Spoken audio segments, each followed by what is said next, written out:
Hi guys, kamusta? This video is for OFW.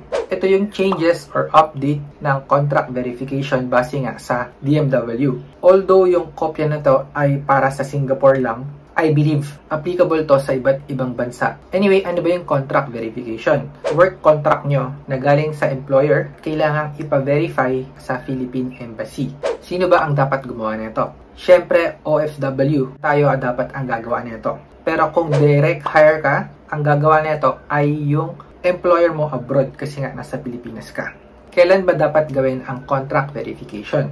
So, base nga dito sa MWO Singapore, kung ikaw ay pumasok as tourist or student at nakakuha ka ng trabaho abroad, nagpalit ng kumpanya or lumipat ka ng employer mo, lumipat ng bansa, nagpalit ng job site. For example, nasa Singapore ka, lumipat ka ng Hong Kong or Dubai.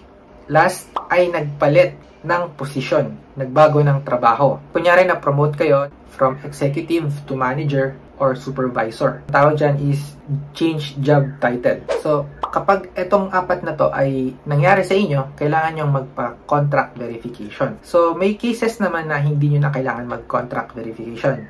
Existing na OFW na nire-renew yung contract every year or every 2 years. Wala namang binabago yan. Hindi mo na kailangan siya ipa-verify sa Philippine Embassy. Basta same job title, same job site, and same employer, same company. Isang beses ka lang magpapa-verify ng work contract. Ito yung unang beses na nag-join ka sa bansa na yan. Example, para sa mga helper, domestic helper, meron kayong employer ngayon, matagal na kayo sa kanya, mga let's say 5 years or 6 years. Isang beses nyo lang ipapa-verify yung work contract.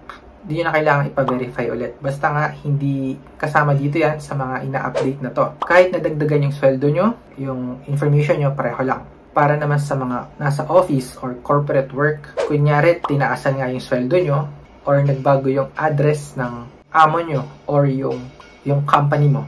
Pero nasa same na country pa din, parehong bansa. Hindi rin siya kailangan ipa-verify sa Philippine Embassy. Okay, so sana malinaw yun kasi may bayad ang verification ng contract, $17 dito.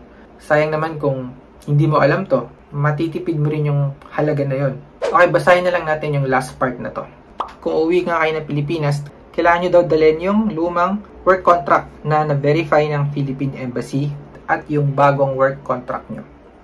Pagsasamahin nyo lang siya, in case nga hanapin sa Philippine Immigration. Yun yung base dito sa article. To be honest, hindi naman siya hinahanap kung first time mong lalabas ng Pilipinas. Alam ko doon lang pwedeng matanong yan. Pero kung frequent na umuwi ka ng Pilipinas at bumabalik din abroad, OEC and work visa, yun lang yung hinahanap most of the time. Kung kailangan nyo naman ng guide paano mag-contract verification, actually meron din akong video guide. Hindi naman siya bago pero it's still the same process. Yun lang guys, sana nakatulong yung video na to. At i-share nyo rin sa kapwa nyo OFW kung meron silang mga ganitong concern sa pag-verify ng work contract nila. Maraming salamat guys. Kung di ka pa nakasubscribe, please subscribe. I will see you in my next video.